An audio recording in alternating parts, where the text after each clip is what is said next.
সাধারণ গোসল করার পর নামাজ পড়ার জন্য আবার উজু করার প্রয়োজন আছে কিনা? অনেক লোক আছে দেখবেন গোসল করার পর আবার নতুন করে উজু করে, আছে না নাই? গোসল শেষ, উনি আবার বিসমিল্লাহ পড়ে উজু শুরু করছে।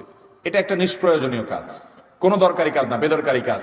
আপনি যদি সুন্নাহ সম্মত গোসল করেন তাহলে গোসলের সাথে বাই ডিফল্ট উজু অটোমেটিক হয়ে যায়, আলাদা করে উজু করার আর দরকার। সুন্নাহ সম্মত গোসল কোনটা?